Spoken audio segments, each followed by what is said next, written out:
Ya, pemirsa, usai ditetapkan sebagai tersangka pada Sabtu 11 Juli lalu, keberadaan mantan Jampitsus Febri Adriansyah menghilang. Hingga kini keberadaannya masih menjadi tanda tanya, sementara surat larangan ke luar negeri pun telah keluar.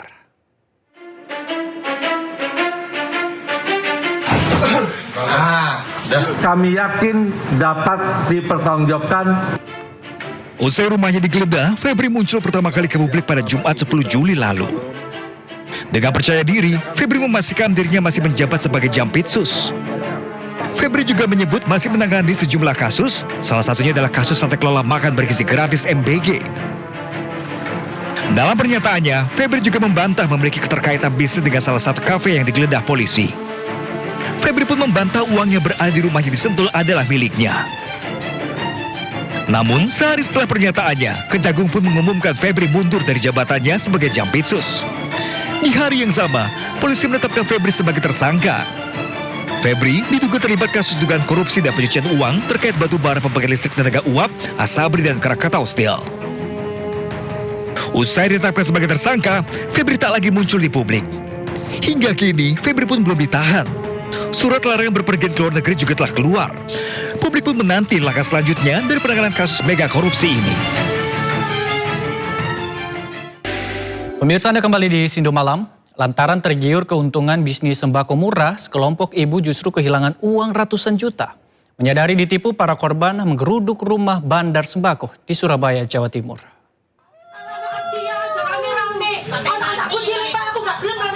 Sejumlah emak-emak menggeruduk rumah seorang wanita yang diduga melakukan penipuan jual beli sembako di kawasan Wonorejo, Rungkut, Surabaya.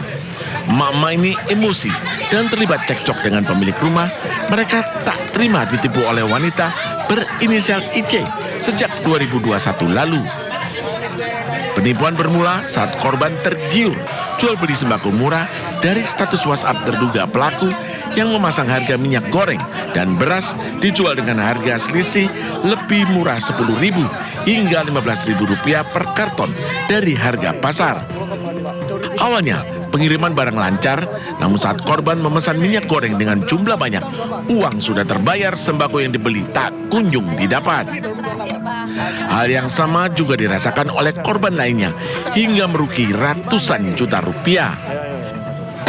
WA Story itu jual sembako murah, selisih 28.000 daripada pasar Pabean. Saya tertarik beli satu-satu, gula 1 karung, minyak kita 1 kardus, dan mie 1 dus. Itu katanya gini, KIP sama dengan TF lunas, oke. Lalu dia menawarkan kalau misalnya ambil banyak itu lebih murah.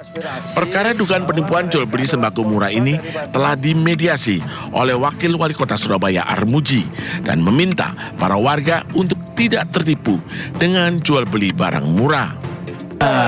Orang modus pertama, mulai arisan bodong, mulai judol, semua itu awalnya sekali, 2 kali, 3 kali lancar. Berikutnya nggak lancar, itu modus. Kini, kasus dugaan penipuan jual beli sembako murah tengah diselidiki Polrestabes Surabaya. Dari Surabaya, Jawa Timur, Hari Tambayong, iNews melaporkan. Kita beralih ke informasi selanjutnya, pemirsa. Hari pertama masuk sekolah, sejumlah orang tua siswa di Tangerang, Banten rela datang lebih pagi untuk berebut bangku. Orang tua berharap anak mereka bisa duduk di barisan paling depan.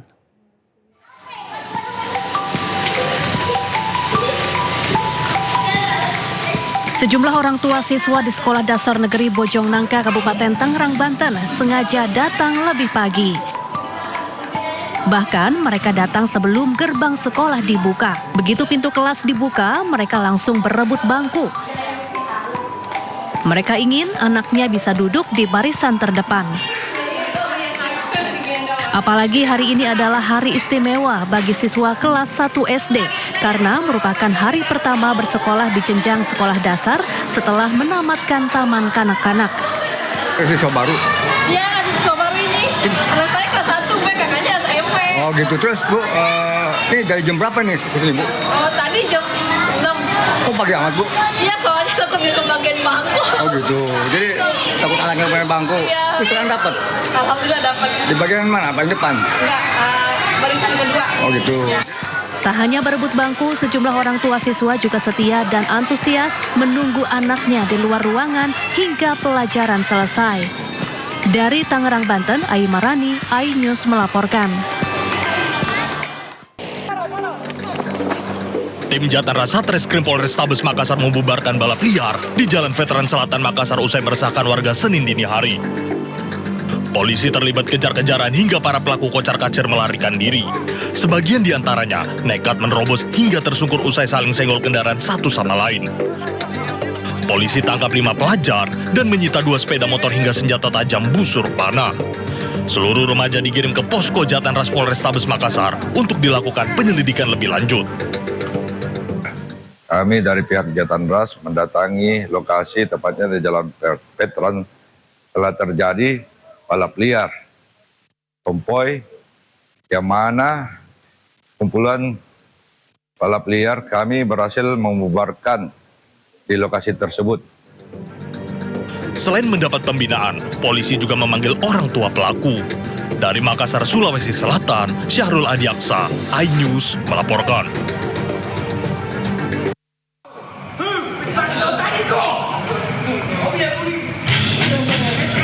Sejumlah warga memergoki 2 orang pria yang diduga kuat sebagai pencuri hewan ternak yang terjadi di sebuah SPBU di Kecamatan Panjarinjang, Kabupaten Sidrap, Sulawesi Selatan. Kedua pelaku sontak menjadi bulan-bulanan warga yang sudah lama geram lantaran aksi pencurian ayam ternak milik warga sering terjadi sejak beberapa waktu terakhir. Akibat aksi main hakim sendiri, kedua pelaku mengalami luka cukup parah, bahkan satu di antaranya harus menjalani perawatan intensif di rumah sakit akibat luka serius di bagian kepala dan badan. Kejadian berawal saat seorang saksi melihat kendaraan pelaku tengah mengisi BBM di sebuah SPBU. Curiga, saksi pun langsung memanggil warga lain untuk melakukan penangkapan terhadap terduga pelaku. Sempat terjadi cekcok mulut saat warga mengamankan pelaku hingga akhirnya situasi memanas dan berujung penganiayaan terhadap kedua terduga pelaku. Salah seorang warga yang sempat mengidentifikasi kendaraan yang digunakan oleh terduga pelaku ini melihat bahwa kendaraan itu kembali masuk ke Kecamatan Panjarinjang, sehingga dia memberitahukan warga yang juga sama-sama kecurian, dan pada saat itu mereka mengamankan 2 orang. Kini kedua terduga pelaku telah diamankan di Mapolsek Panjarinjang, Polres Sidrap untuk menjalani proses penyelidikan lebih lanjut. Polisi juga menyita 1 unit mobil minibus serta sejumlah alat yang diduga kuat digunakan kedua pelaku saat menjalankan aksinya. Dari Sidrap, Sulawesi Selatan, Erwin Eka Pratama, iNews melaporkan. Pemirsa, kita awali Sindo Malam pada hari ini. Kebakaran meludeskan pabrik pengelolaan karung bekas di Kabupaten Tangerang, Banten. Karyawan yang pekerja pabrik lari menyelamatkan diri. Pagi, mohon izin pimpinan dan Pusalop untuk saat ini. Banyaknya bahan karung dan plastik yang mudah terbakar membuat api meludeskan pabrik pengelolaan karung bekas di Kecamatan Sukadiri, Kabupaten Tangerang. Kebakaran baru dapat dipadamkan pemirsa 4 jam kemudian. Api pertama kali muncul dari tumpukan karung di tengah pabrik. Kobaran api lalu merembet ke tumpukan plastik. Penyebab kebakaran dengan nilai kerugian miliaran rupiah masih diselidiki polisi.